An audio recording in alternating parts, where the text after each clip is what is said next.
Kadami kami nagsigay. Tayo to eh. Si Totoy po, siya kasama ko kanina na balaot.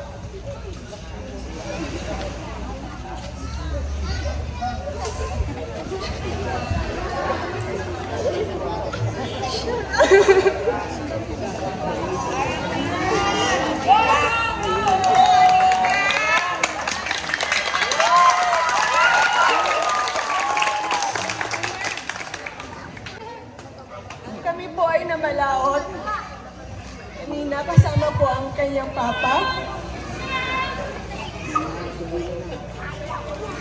Tinanong ko po siya. Kaya yan. Gusto mo yan. Kaya mo, mag-presidente ka din. Sige po yun po. Seriously speaking po, during our experience po kanina, sa gitna po ng dagat, ako po mismo ang saksi.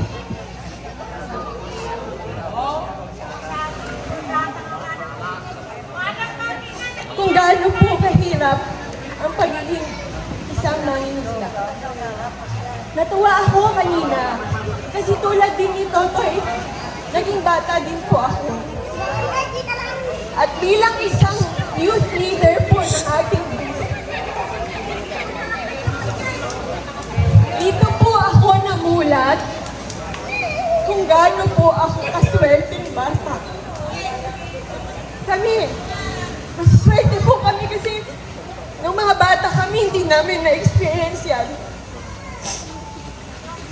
May mga times po na nagre-reklamo pa po ako. Kami ng mga kapatid ko, ay bakit ganito yung ulam? Nagagalit ako sa mami ko pag hindi niya nabibili ang aking gusto. Bigla akong sinampal ng realidad na, ay, may mga bata din pala.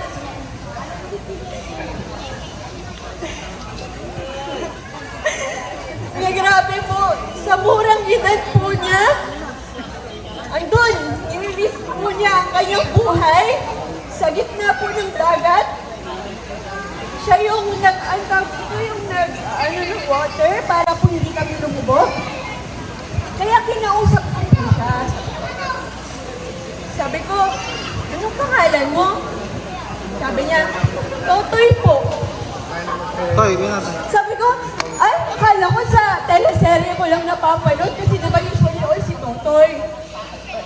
Pala sabi ko, nangyayari pala talaga in reality. Akala ko kasi sa teleserye lang. Kaya thankful po ako.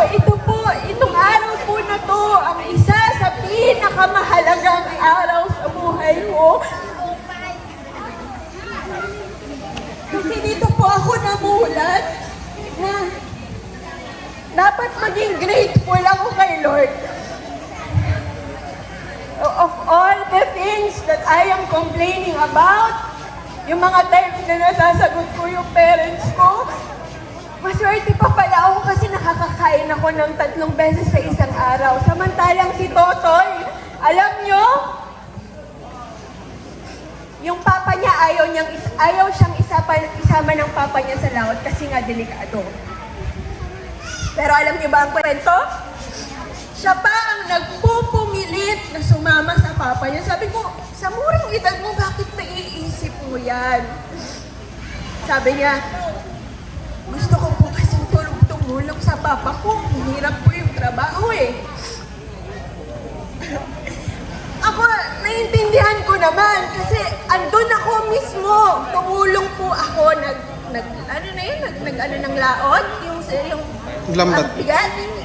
Tapos, sa ilang oras namin nandoon sa gitna ng dagat, ilang piraso lang yung isda na nakuha namin. So natanong ko sila, paano po nyo nasusurvive ang pang-araw-araw ninyong gastusin? Paano mabebenta nyo yan? Hindi nyo pa pag binenta nyo yan sa mga commercial, anong tawag ito? Komersyante. Sa mga komersyante. hindi pa nila mabibili yun ng ng kalahating kilong bigas. So sabi ko, paano niyo po nagagawa? Ang sagot nila, tiyaga lang po. Nakita ko si kuya yung papa ni Totoy, nakangiti pa kahit hirap na hirap. Kailangan po eh. So nakita ko na ito yung parang naging sumampal sa akin na, huy, we have to be grateful. Kaya ito po yung naging eye-opener sa akin na yakapin lahat ng mga mangingisda at yung mga farmers din po nung nakaraan na tumulong din po kami. Nakita po namin yung hirap. Tapos sila pa rin yung, kung sino yung pinakamahirap na trabaho, sila pa rin yung nasa laylayan. Grabe. Para akong nasa Talasari kanina, di ba kuya, may nagpaputok ng dinamita sa harap namin. Habang ini-interview ko sila kuya, sabi ko, yun yung mga sana action ng gobyerno, pagbawalan ng dinamita kasi kawawa naman yung mga small kids. Kawawa naman po kami. Kukunti na lang yung mga isda dahil nakukuha na nila. So parang ito yung wake-up call sa amin. Gusto ko rin i-share sa kanila dahil hindi sila nakasama. Dahil limited lang po ang pwedeng sumama. Kaya po kanina, habang po ako'y namamalaot, ang daming pumasok po sa isip ko. Ngayon ay wala pa po akong tulog. Pinasikaso ko po lahat. Kami po, lahat po. As in, 24 hours na po akong gising. Wala akong kain. Nahihilo. Pero nung nakita ko kayong lahat, nawala lahat! Grabe, words can express kung gaano ko kasalubong sa lahat ng mangingisda at magsasaka sa buong Pilipinas. Kayo po, sorry kayo, kayamanan at bayanin ng bawat Pilipino. Kaya naman ito, di ba Ate Letty? Ito po yung suot ko kanina. Pinasa ko kay Totoy. Kasi parang siya yung deserve niya tong award na to bilang isang magandang ehemplo sa ating mga kabataan, lalo na yung mga kaedad niya na namulat. Kami po, alam ng mga youth members ko yan, na namulat yung mga kabataan with the advancement of technology. Lahat sila naka-cellphone, bagong panganak, naka-cellphone, pero yung bata, tumutulong sa magulang. Nire-risk yung sarili niyang buhay para lang matulungan yung papa niya na kumita at makabenta ng isda para sa pang-araw-araw. Kaya po kanina, since konti po ang aming napangisda, sabi ko, sige, lahat ng mga napangisda namin kanina, bibilihin ko para may ulam silang lahat.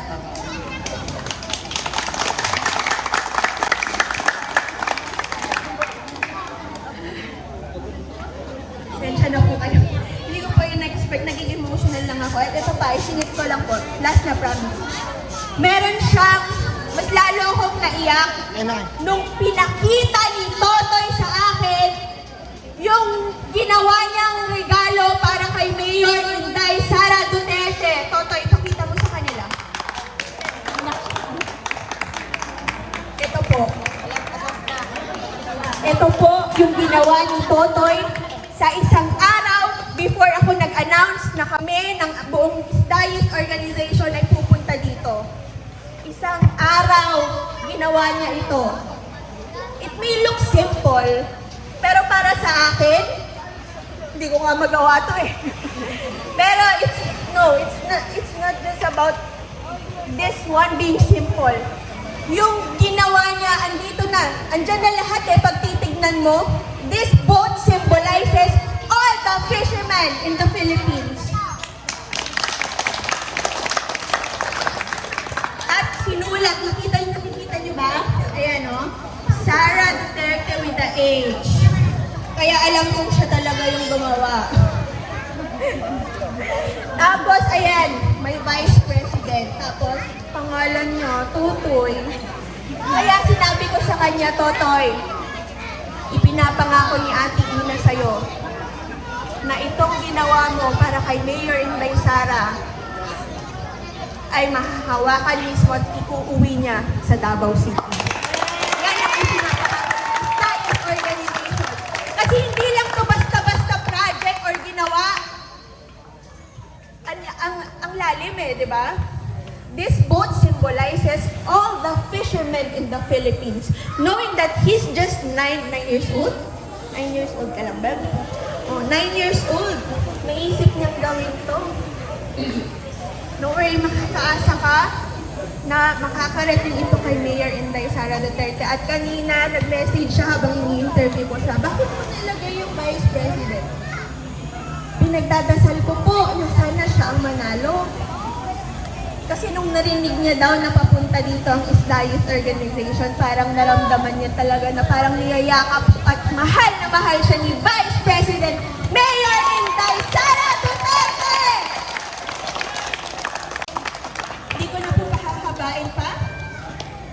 Dahil gusto ko, dahil pinaiyak niyo ako at pinaiyak ko ang ilan sa inyo, don't worry. Dahil lahat ng luha mapapalitan ng saya at tawa! But before that, syempre alam ko, gutom na ang lahat sa inyo, hindi po ba? Sino dito ang magutom na ang hindi magtataas ng kamay? May putok! Okay. Masyado na akong madrama. So, hindi na natin patatagalin pa. Totoy, ibigay mo to sa akin, ipagtatiwala mo to sa akin dahil ipinapangako ni Ate Ina at ng buong Isda Youth Organization na ipapakita ko to, isisend ko to i-upload ko to sa Facebook na hawak-hawak ni Mayor Inday Sara Duterte. I will make sure. I will promise you.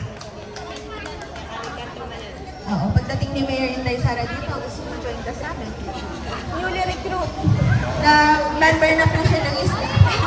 Anyway, since alam ko, nag-effort ang lahat at gusto ng makisaya, kakain na tayo habang nagper-perform ang ating Mayani TikTok Let's Go. Kasi na po sila. Ma'am, yung t-shirt niya